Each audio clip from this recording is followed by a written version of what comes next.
শেখ হাসিনাকে ফেরত চেয়ে ভারতকে চিঠি দিয়েছে বাংলাদেশ, জানিয়েছেন পররাষ্ট্র উপদেষ্টা। তিনি আরও জানান, শেখ হাসিনাকে বিচার ব্যবস্থার মুখোমুখি করতেই ভারতের কাছে ফেরত চাওয়া হয়েছে। এখন প্রশ্ন হলো, শেখ হাসিনা কি বিচার ব্যবস্থার মুখোমুখি হবে? ভারত কি হাসিনাকে ফিরিয়ে দেবে?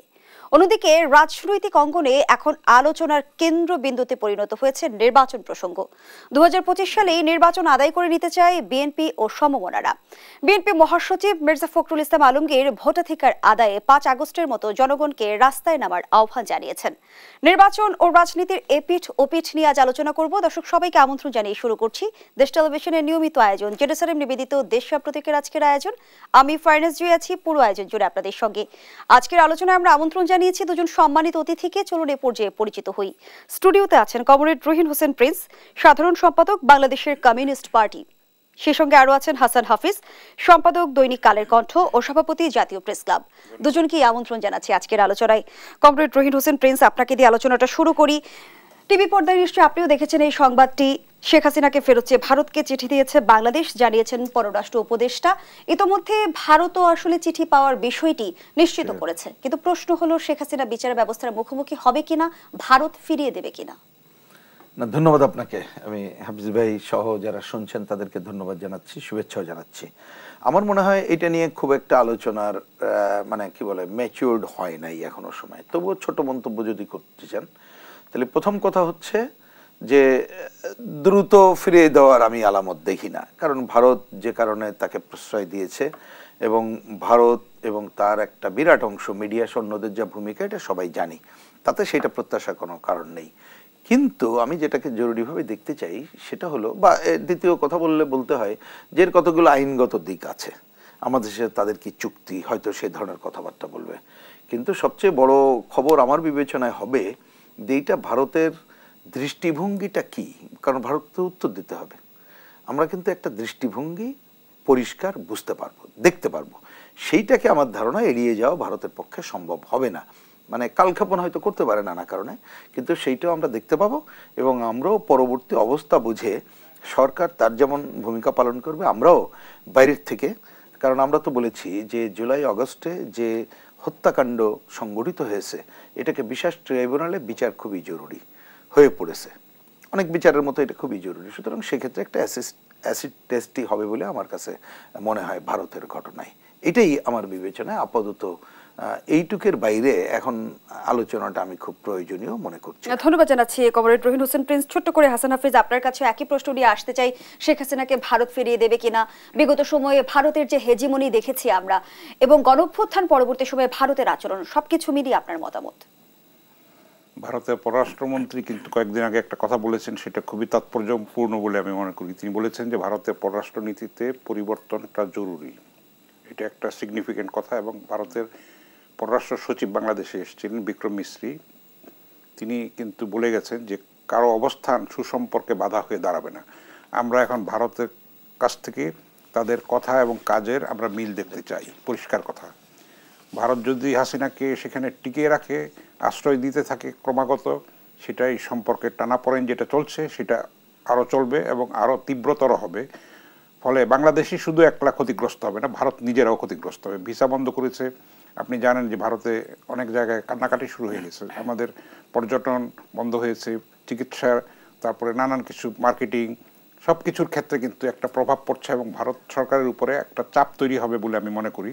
কিছুটা হয়েছেও এবং একসময় প্রশ্ন উঠবে কেন হাসিনাকে আশ্রয় দেওয়া হয়েছে। অলরেডি উঠেছেও ঝাড়খণ্ডের ইলেকশনে।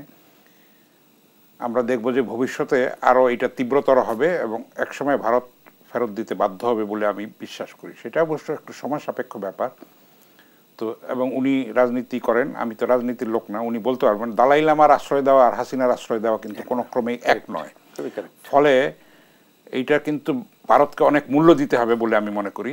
ইতিমধ্যে আমরা কিন্তু অনেক ক্ষেত্রে স্বনির্ভর হয়েছে। গরুতে যদি আমরা স্বনির্ভর হতে পারি, আলু পেঁয়াজে কেন পারবো না? চিকিৎসার ক্ষেত্রে কেন পারবো না? আমাদের দেশে বিশ্বমানের চিকিৎসা আছে। আমরা যদি নতুন ব্যবস্থা গড়ে তুলতে পারি, সত্যিকারের দেশপ্রেমিক সরকার একটা পাই, নির্বাচিত সরকার পাই, একটা গণতান্ত্রিক সংস্কৃতি যদি সুষ্ঠুভাবে বিকশিত হতে পারে এবং চর্চাটা যদি অব্যাহত থাকে, তাহলে অবশ্যই আশাবাদী হওয়ার মতো কারণ ঘটবে। আমাদের ছাত্র তরুণরা ত্যাগ স্বীকার করে প্রাণ দিয়ে যেই বিপ্লব ঘটিয়েছে বিপ্লব তো ওনারা বলতে চান না, আমি নিজে এটাকে বিপ্লব বলতে চাই, কারণ বিপ্লবের সংজ্ঞা পরিবর্তন করা উচিত আমি মনে করি। সেই টিপিক্যাল গতানুগতিক সংজ্ঞা কিন্তু এখন চলবে না। লক্ষ লক্ষ মানুষ যেখানে বেরিয়ে এসছে 15 বছর 16 বছরের যাতাকলের থেকে মুক্তি পাওয়ার জন্য, নিষ্পেষণ থেকে, নিপীড়ন থেকে, এবং রাজনীতিকে একটা খোলামকুচি করে ফেলেছে, একদম মানে ছেলের হাতের মোয়া করে ফেলেছে। তিনটা নির্বাচন তারা নষ্ট করেছে। বাংলাদেশের কত বড় ক্ষতি আওয়ামী লীগ করেছে। আওয়ামী লীগের তো বিচার হতে হবে পরিষ্কার, এর মধ্যে কোনো দ্বিমত নেই এবং কোনো সুযোগ নেই, কোনো আপোষের কোনো সুযোগ নেই। তাদেরকে সেটার খেসারত দিতে হবে, তারপরে বিবেচনা করা যাবে তারা এই দেশে টিকবে, রাজনীতির ক্ষেত্রে টিকবে কি টিকবে না। কিন্তু জনাব হাসান হাফিজ, আমরা যদি ধরে নেই তর্কের খাতিরে যে ভারত শেখ হাসিনাকে ফেরত দেবে না, আমাদের করণীয় কি হবে? আমাদের তো চাপ সৃষ্টি করতে হবে, আন্তর্জাতিক বলয়ে তো আমাদের বন্ধু বান্ধব আছে এবং সেখানে বিচার দিতে হবে, তাই না? এটা তো হাসিনারই তৈরি করা আইসিটি যেটা ট্রাইব্যুনাল, সেটা দিয়ে তাকে বিচার করতে হবে। মানবতা বিরোধী, তো আপনি 2000 লোক মেরে ফেলবেন, আপনি এরকম হুকুমের আসামি হবেন, একের পর এক আপনি এখনও উস্কানি দিয়ে চলবেন, আপনি সেখান থেকে রাজনীতি করবেন, এটা গ্রহণযোগ্য হতে পারে না।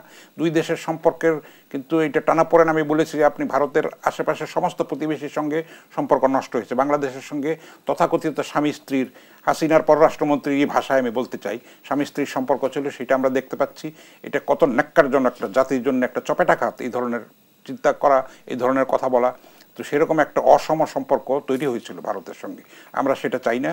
আমাদের মুক্তিযুদ্ধে সহায়তা করেছে, আমরা কৃতজ্ঞ, কিন্তু আমরা আমাদের মাথা বিক্রি করে দিই নাই। আমরা মেরুদণ্ড সোজা করে চলবো, সেই সময় এসছে, রুখে দাঁড়ানোর সময় এসছে।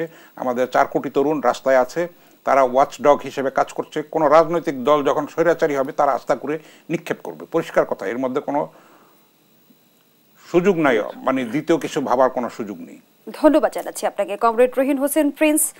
আমরা দেখছি যে নির্বাচন নিয়ে রাজনৈতিক অঙ্গনে বিস্তর আলোচনা চলছে, সেখানে গণঅভ্যুত্থানের শরিকদের মধ্যে এক ধরনের মতভেদও আমরা দেখতে পাচ্ছি, যেখানে ছাত্ররা বলছে যে শেখ হাসিনার বিচারের আগে দেশে কোনো নির্বাচন হবে না, অন্যদিকে রাজনৈতিক দলগুলো চাইছে দ্রুততম সময়ের মধ্যে নির্বাচন। সমাধান কোন পথে? আচ্ছা, আমি নির্বাচনের কথা বলার আগে আগের ইস্যুতে আমি ছোট্ট একটা মন্তব্য করে শেষ করি, কারণ অনেক কারেক্টলি বলেছেন।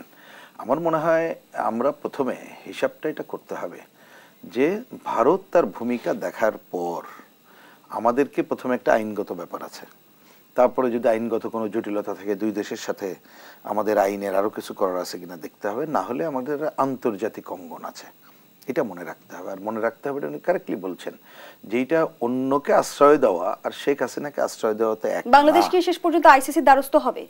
বললাম সেটা সময় আগে দেখি না, আগে তারা তাদের রিয়াকশনের উপরে বলা যায়, তখন অ্যাডভান্স না বলা উচিত। কিন্তু ভিত্তিটা হচ্ছে আমরা আমাদের বিচারের সম্মুখীন করার জন্য যা যা করার সেই কাজ করব, শুধু দ্বিপাক্ষিক না, বহুপাক্ষিক, আন্তর্জাতিক অঙ্গন সব জায়গায় করব। এই জায়গাটায় ঠিক থাকলে আর আমাদের জনমত থাকলে এই কাজটা হবে।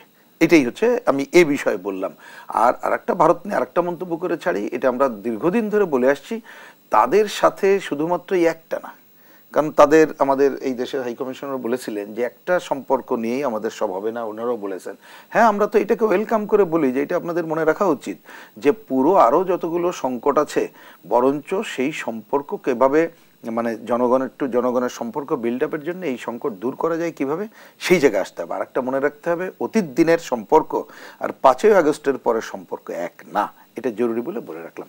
এবার আপনি যেটা বললেন, আমি খুব সহজে বলি, আমার মনে হয় যে প্রকৃত অর্থে মেজর ডিফারেন্স আমি এখনো তা দেখছি না।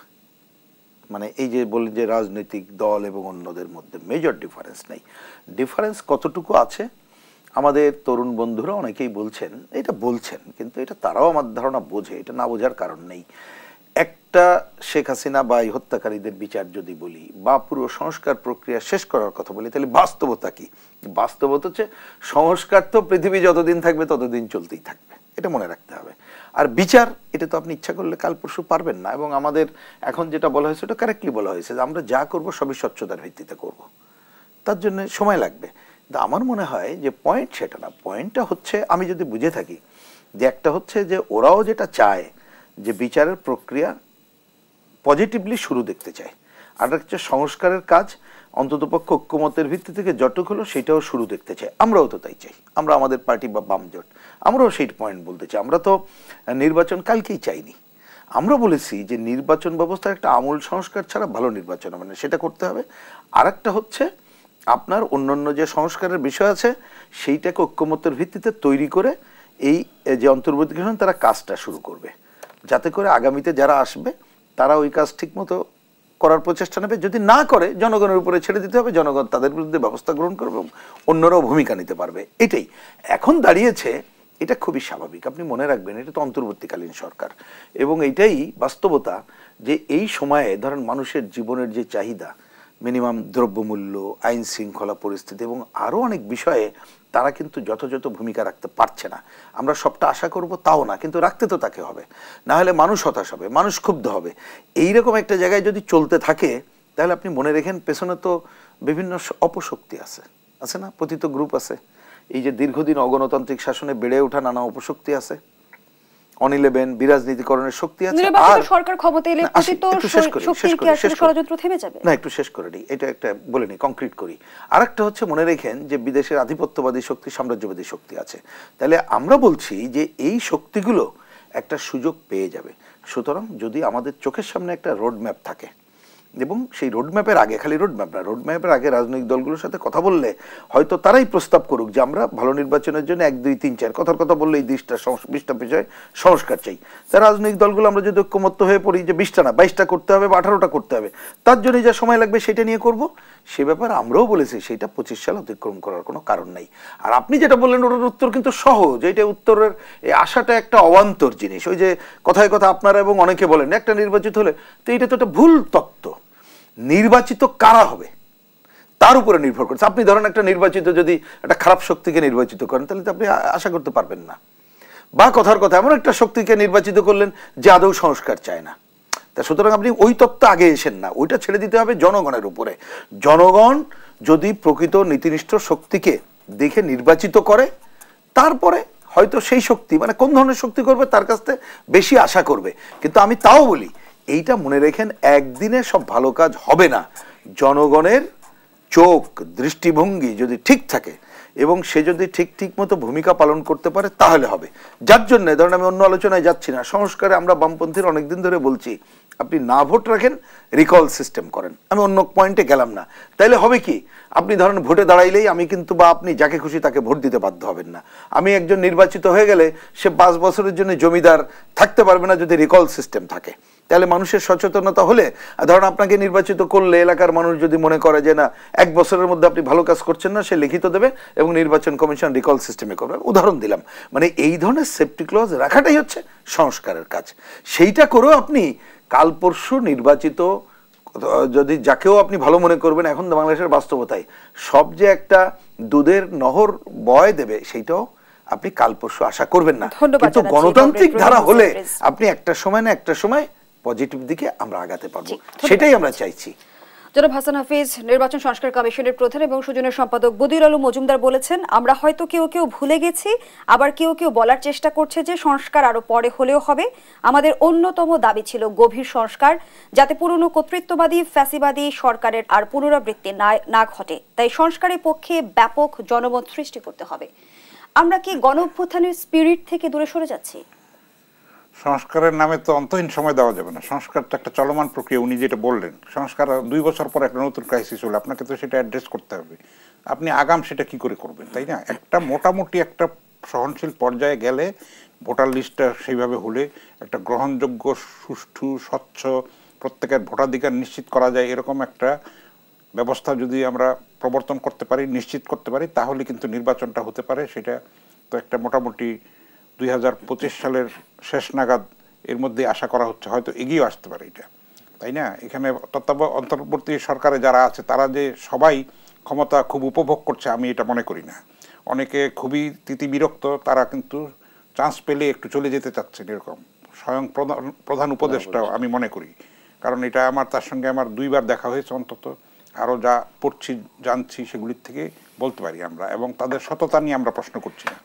তাদের হয়তো কোনো ক্ষেত্রে পরিপক্কতার অভাব আছে, বিচক্ষণতার অভাব আছে, দূরদর্শিতার অভাব আছে, কিন্তু তাদের আন্তরিকতার, দেশপ্রেমের ব্যাপারে কিন্তু কোনো প্রশ্ন তোলা এখনো যায় না।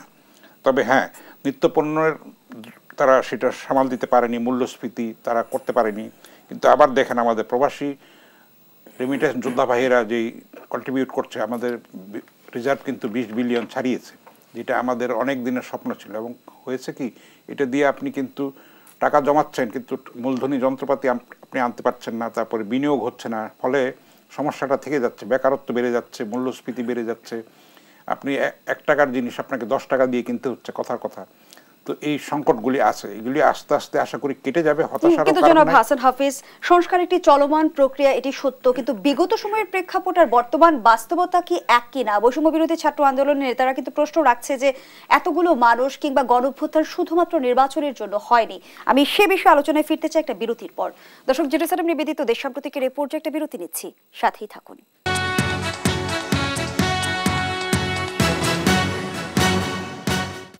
বিরতি পর আবার আমন্ত্রণ জানাচ্ছি, আপনারা দেখছেন দেশ টেলিভিশনের নিয়মিত আয়োজন জেরুসালেম নিবেদিত দেশ সাম্প্রতিক। নির্বাচন ও রাজনীতির এপিঠ ওপিঠ, এই শিরোনামে চলছে আজকের আলোচনা। ফিরছি আবারও আলোচনায়। জনাব হাসান হাফিজ, যে প্রশ্নটি আপনার কাছে রেখে বিরতিতে গিয়েছিলাম, যে আমরা একদিকে দেখছি যে নির্বাচন নিয়ে বিস্তর আলোচনা চলছে, অন্যদিকে কিন্তু বৈষম্য বিরোধী ছাত্র আন্দোলনের নেতারা বলছে শুধুমাত্র নির্বাচনের জন্য কি আসলে গণঅভ্যুত্থান ঘটেছে? এতগুলো মানুষ গণঅভ্যুত্থানে প্রাণ দিয়েছে? তা নয়, সংস্কারও তো চলছে, আপনার নির্বাচনও তো দরকার, তাই না? অন্তর্বর্তী সরকারের তো সমস্যা আছে অনেক কিছু। কারণ আপনি দেখেন যে একটা কোনো মেসেজ দিতে হলে তাদের স্তরে স্তরে কিন্তু সেরকম কর্মী বাহিনী নেই, ফলে সেই মেসেজটা পৌঁছাচ্ছে না।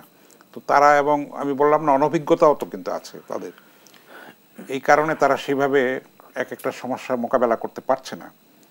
সবচেয়ে ভালো হবে রাজনৈতিক দলগুলির সঙ্গে যতটা বেশি ইন্টারাকশন করা যায় তাদেরকে ইনভলভ করা। আপনি সংস্কার করলেন, রাজনৈতিক দল যে ক্ষমতায় আসলো সেটা মানলো না, তাহলে তো অর্থহীন হবে, সমস্ত কিছু পণ্ডাশ্রম হবে, এত সময় নষ্ট হবে, অর্থ নষ্ট হবে, এনার্জি নষ্ট হবে। তো সেটার জন্যে প্রত্যেকটা কাজে কিন্তু রাজনৈতিক দলগুলিকে সম্পৃক্ত করা উচিত বলে আমি পার্সোনালি মনে করি, যেটার আমরা ল্যাকিং দেখতে পাচ্ছি। ডাকে, একদিনের জন্য ডাকে, তো সেটা 2 মিনিটে তো একটা কথা বলা যায় না। এক একটা দলের জন্য এক একটা দিন বরাদ্দ করতে হবে। এটা হয়তো হবে সমস্ত রিপোর্টগুলি পেয়ে গেলে। রিপোর্টগুলি পেতে পেতেও কিন্তু জানুয়ারির শেষ হয়ে যাবে আমার মনে হয়। মেজর যেগুলি, আরও অনেকগুলি কমিশন গঠিত হয়েছে পরে, সেগুলির বৈঠকও তো হয়নি সাফিসিয়েন্ট।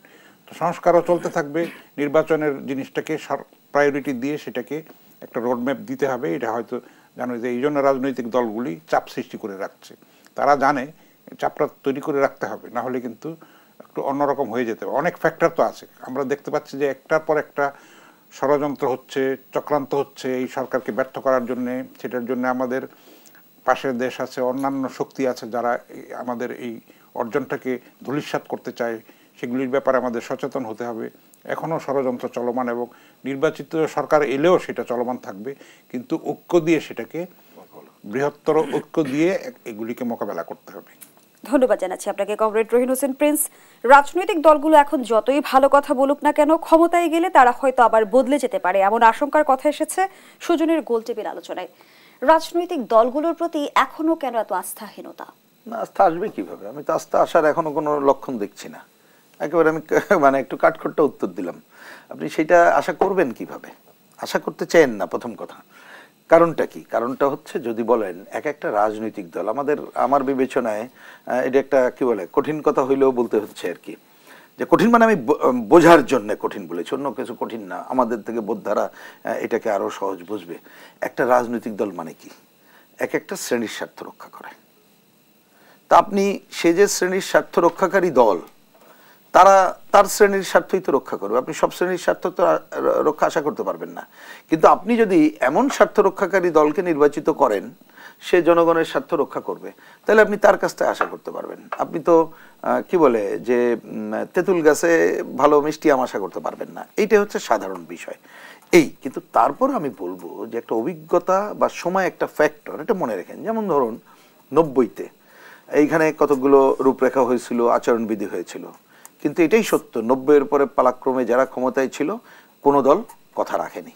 কিন্তু 2024-এ এসে আমার বুঝ অন্তত পক্ষে এটুক হচ্ছে, আমরা তো ক্ষমতায় ছিলাম না, কিন্তু যারা ছিল তারা কিন্তু দেখতে পাচ্ছে আগের মতো উপেক্ষা করলে ফলাফল ভালো হবে না। যার জন্য এই যে কথাগুলো বলছি, যে আপনি যদি কোনো একটা পয়েন্টে ঐক্যমত্যের জায়গা তৈরি করতে পারেন, এবং সেই ঐক্যমত্য এইবারের অন্তর্বর্তীকালীন সরকার, তারা যদি সেই ঐক্যমত্যকে নিয়ে এই রাজনৈতিক দলগুলোকে নিয়েই তারা একটা ভূমিকা নিতে পারে, এবং যে ক্ষমতায় আসবে সে ওই কাজ না করে যেতে পারবে না যতটুকু ঐক্যমত্য আছে। আর যদি করেও যায় তাহলে ওই যে বললাম, আপনি নির্বাচন ব্যবস্থা সংস্কার অন্য জায়গায় এমন কতগুলো ক্লজ নিয়ে আসেন যাতে করে তার ক্ষমতায় থাকা পার্মানেন্ট হবে না, তখন আপনি জিনিসটা অন্য জায়গায় নিতে পারবেন। আর একটা গুরুত্বপূর্ণ, যেটা হয়তো আলোচনায় আমরা অনেক সময় করতে পারি না, হয় না, সেটা হচ্ছে মনে রেখেন, রাজনীতি হচ্ছে উপরিকাঠামো, ভিত্তিক কাঠামো অর্থনীতি। আপনি যদি অর্থনীতির দুর্বৃত্তায়িত ধারা রাখেন, তাইলে এই দুর্বৃত্তায়িত অর্থনীতির ধারা অনিবার্যভাবে দুর্বৃত্তায়িত রাজনীতির ধারা কিন্তু তৈরি করবে। ওই দুর্বৃত্তায়িত রাজনীতির ধারা তৈরি করতে গেলে তাকে স্বৈরাচারী হইতে হবে, কর্তৃত্ববাদী হইতে হবে, ফ্যাসিস্ট হইতে হবে। তো এইবারের অন্তত পক্ষে আমি যদি বুঝে থাকি, এই যে শ্বেতপত্র প্রকাশিত হলো, আমাদের এখনো যারা দায়িত্বপ্রাপ্ত আছেন তারা হয়তো সবটা পারবেন না, বা তারা যে দৃষ্টিভঙ্গি মুক্তবাজারকে রেখে যেটা করতে চান তাতে সবটা হবে বলে আমরা অন্ততপক্ষে কমিউনিস্টরা মনে করি না। তবুও আমি বলবো, মন্দের ভালো এখানে যারা আছেন তারা যদি কিছুটা ট্রেন্ড সেট করতে পারেন, সেইটাও কিন্তু দেখবেন দুর্বৃত্তায়িত রাজনীতি ভেঙে একটা পজিটিভ জায়গাতে কাজে লাগবে। কিন্তু আমি বারবার জোর দিচ্ছি, এইটা আপনি জনগণের সচেতনতা সৃষ্টির উপরে যদি জোর দেই, তাহলে কে কতটুক করলো না করলো, আগে না করে যেমন পার পেয়েছে, এবার অন্তত পক্ষে পার পাবে না। কারণ এই যে গণঅভ্যুত্থানের মধ্য দিয়েই কিন্তু আমরা একটা পরিবর্তনের আকাঙ্ক্ষাই করছি, এবং জনগণের চোখ, বিভিন্ন রাজনৈতিক দলের চোখ সেটা কিন্তু আছে। আপনি যার জন্য দেখবেন অতীতের মতো, অতীতের রাজনৈতিক দলগুলো তো এখন আমরাই তো চলমান, কিন্তু আমাদের ল্যাঙ্গুয়েজ আগের মতো বোধ হয় নাই। উনি বলতে পারবেন, এই যে অবজারভার, আমি যদি ওনাকে বলি উনি এর উত্তরটা দিলেই ভালো হবে, কিন্তু আমার ছোট হইলেও বুঝ হচ্ছে আগের মতো তারা ওই জায়গাটা নাই। কিছুটা হইলেও সবাই কিন্তু একটু রিথিঙ্ক করছে, এবং রিথিঙ্ক তাকে করতেই হবে, না হলে এই যে স্বৈরাচারের এত করুণ পরিণতি তো কেউ ভাবতেও পারে নাই, তাই না? ভাবতেও পারে নাই। সুতরাং ভবিষ্যতে এর থেকেও কেউ যদি কথা রক্ষা না করে, এর থেকে আরো করুণ পরিণতি হতে পারে। আপনার কি মনে হয় গণঅভ্যুত্থানের মধ্য দিয়ে রাজনীতির সংস্কার শুরু হয়েছে? আমি যদি বলি, দেখেন, রাজনীতির সংস্কার তো একদিনে হয় না, ওটা চলমান প্রক্রিয়া। শুরু হয়েছে কিন্তু না, শুরু হয়েছে, আমি যদি বলি রাজনীতির প্রক্রিয়া আগেই তো শুরু ছিল, এই জন্য আমি ওর এক কথা উত্তর দেওয়া যায় না। কিন্তু আমি একটু বলি, প্রথম কথা আমার ধারণা যে বললাম, চিন্তায় আপনি ইতিমধ্যে দেখতে পারবেন হয়েছে, আর কতকগুলো আছে আপনি আইনের মধ্যে আনতে হবে। সে আইনটা কি জানেন? যেমন ধরুন নির্বাচন ব্যবস্থার যে সংস্কার, আপনার বোঝার জন্য বলি, আপনি কি নিশ্চয়ই আপনি জানেন যে আমাদের যে নিবন্ধিত রাজনৈতিক দলগুলো আছে, আমরা কিন্তু প্রতি বছর আয় ব্যয়ের হিসাব দিতে হয়। আমাদের কিন্তু কতগুলো নিয়ম আছে, আমরা পালন করছি না, ওরা হয়তো দেখে না। নারী কত পার্সেন্ট থাকবে, মানে উদাহরণ দিলাম, এরকম কিন্তু আরো অনেক জিনিস আছে।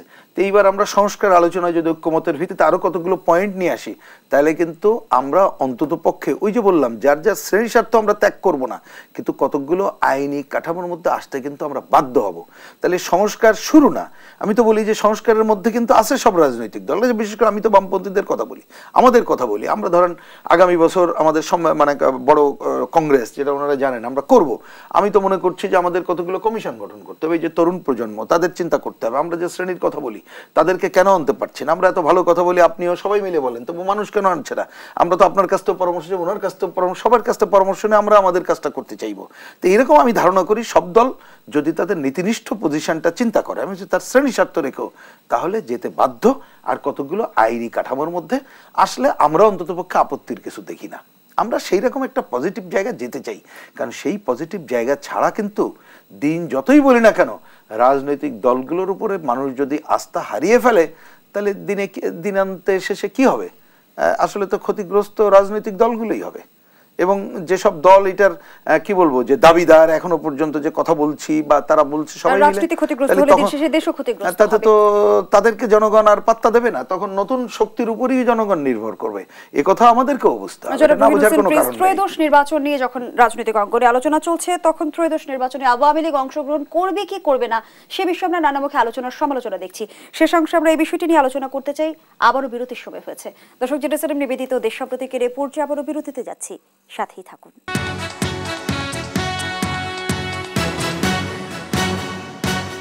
ফিরে এলাম, দেখছেন জেরুজালেম নিবেদিত দেশ সাম্প্রতিক। আমরা আবারও ফিরছি আলোচনায়।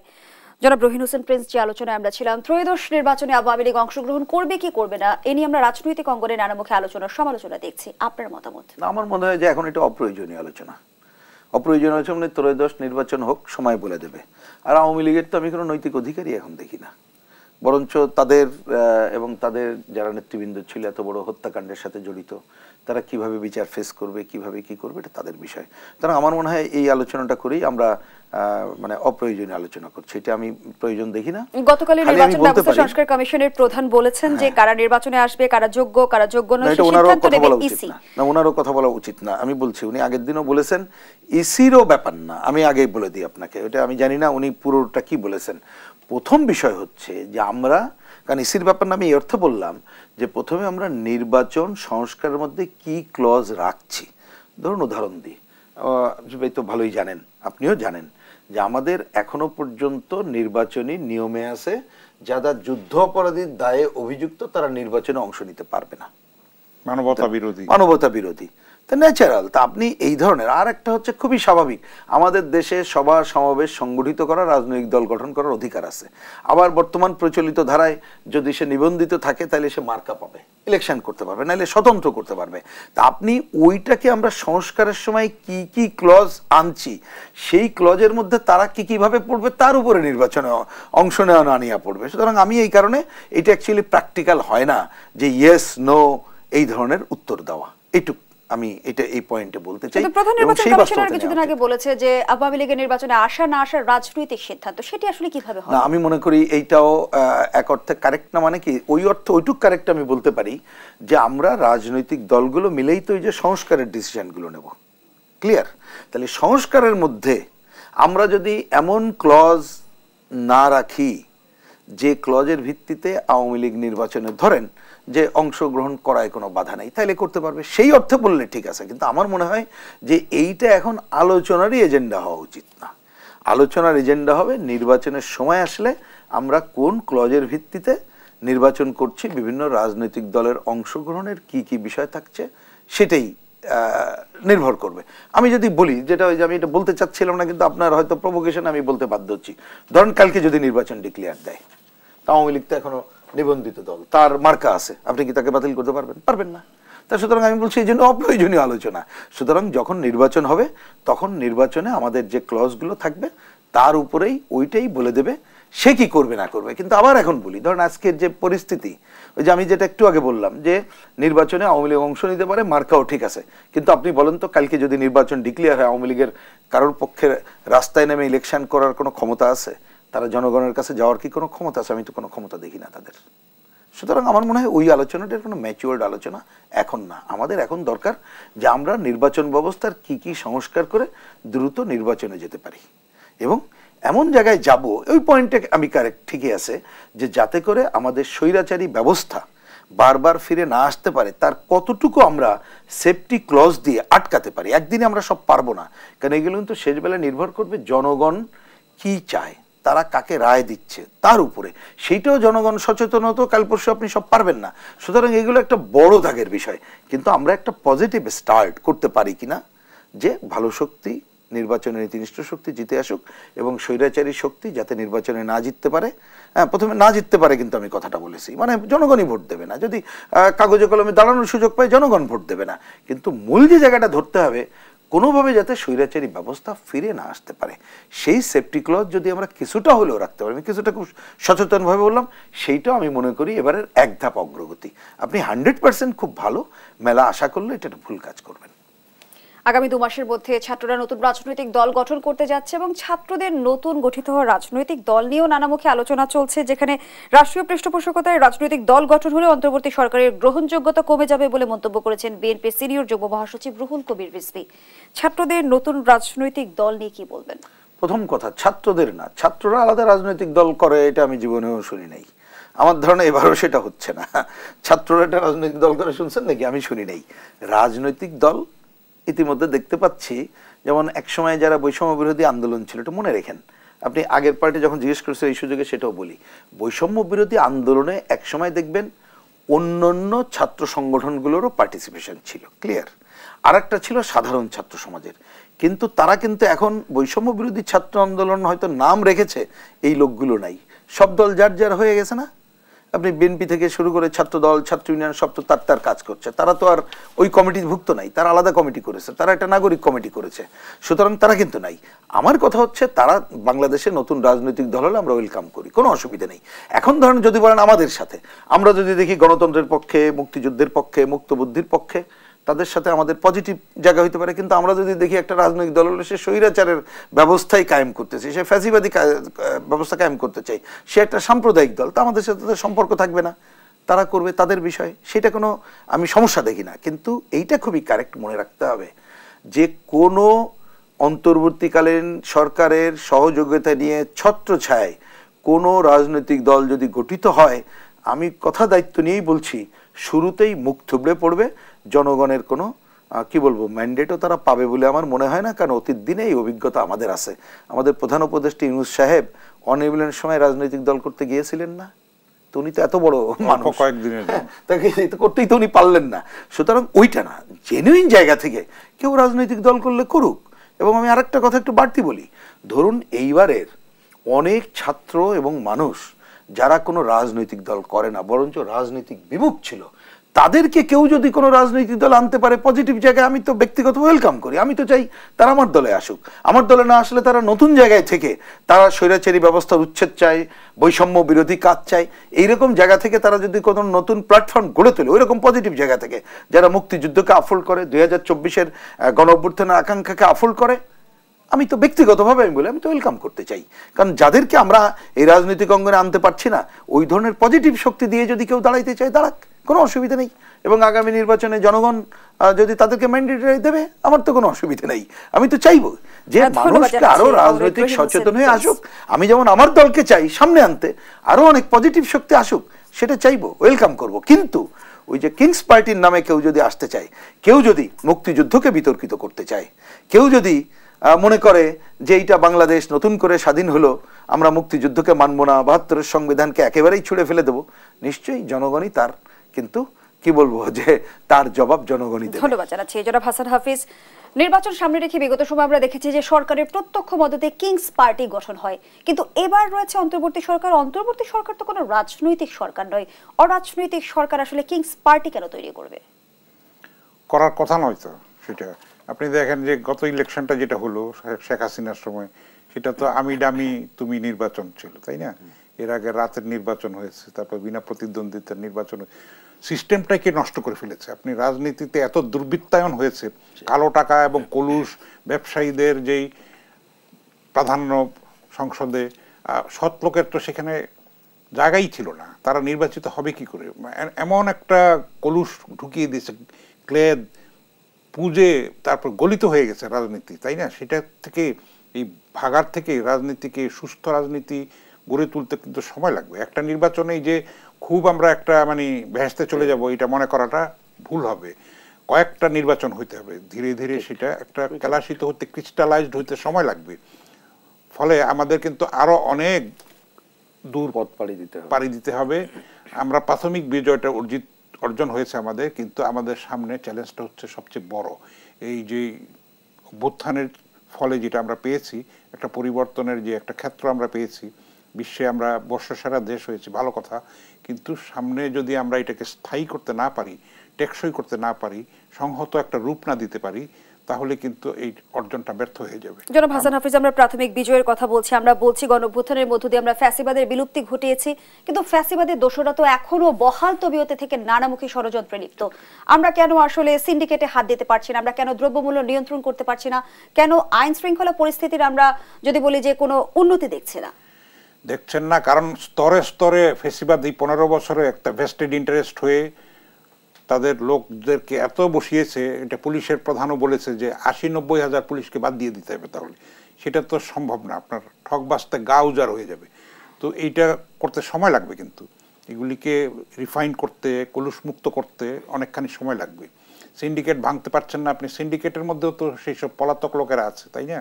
তারা নানানভাবে কলকাঠি নাড়ছে, তারা কিন্তু সক্রিয় আছে। আপনি দেখেন একটার পর একটা তথাকথিত দাঙ্গা লাগানো হচ্ছে, উমুক বিদ্রোহ হচ্ছে, সুপ্রিম কোর্টের গোলমাল হচ্ছে, শিক্ষাঙ্গনে অস্থিরতা হচ্ছে, গার্মেন্টস ধ্বংস করে দেওয়া হয়েছে। আপনি অত্যন্ত ক্রিয়াশীল আছে তারা, সেগুলি কালো টাকা দিয়ে সেগুলিকে অর্গানাইজ করছে, নানান মদদ আছে, পাশের দেশের মদদ আছে। তো এগুলিকে ফেস করে এগুতে হবে। আমাদের সামনে কিন্তু কঠিন পথ, কাটা বিছানো পথ। ফলে আমাদের কিন্তু আত্মতুষ্টির কোনো সুযোগ নেই।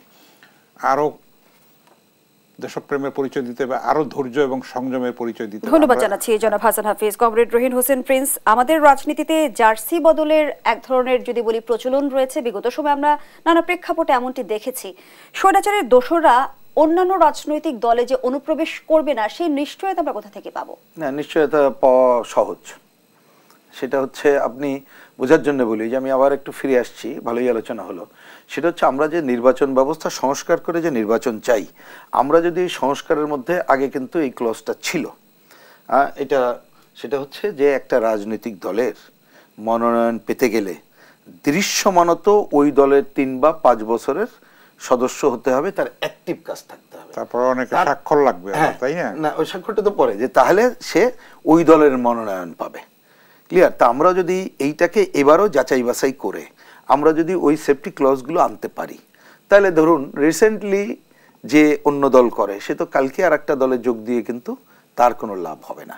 তার মানে আপনাকে তো এই যে কথা বলছি যে আমাদের কতগুলো জ্বালানা খোলা থাকবে, কিন্তু পোকামাকড় যাতে না ঢুকতে পারে, তাহলে নেট দিতে হবে, গার্ড থাকতে হবে। সুতরাং এই গার্ডগুলো কিন্তু ওই নির্বাচন ব্যবস্থা সংস্কারের, এটা কিন্তু আমরা অনেক দিন ধরে আলোচনা করে এই ধরনের একটা ঐক্যমত্য আছে, কিন্তু সেই জায়গাগুলো যদি করতে পারি তাহলে তো আর থাকবে না।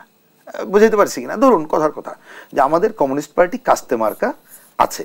এখন কেউ কেউ চাইলো যে কালকে যোগ দিয়ে কাস্তে মার্কা সে ইলেকশন করবে, কিন্তু আমার যদি এখানে সিস্টেম থাকে যে কাস্তে মার্কার যিনি ইলেকশন করবে তাকে মিনিমাম 3 থেকে 5 বছর তার যে মেম্বারশিপ ছিল এটা দৃশ্যমান, বা যে এলাকায় ছিল মানুষ তাকে চেনে, সেই রকম হলে কেবলমাত্র আমরা মনোনয়ন দিতে পারবো।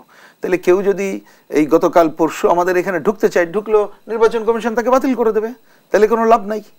এরকম করতে হবে। এমনকি সরকারি কর্মকর্তা, কথা ছিল তারা এই ধরনের পদ থেকে বেরিয়ে অন্ততপক্ষে 3 বছর বা 5 বছর তারা যদি সরাসরি রাজনীতি না করে, তারা কিন্তু ভোট করতে পারবে না।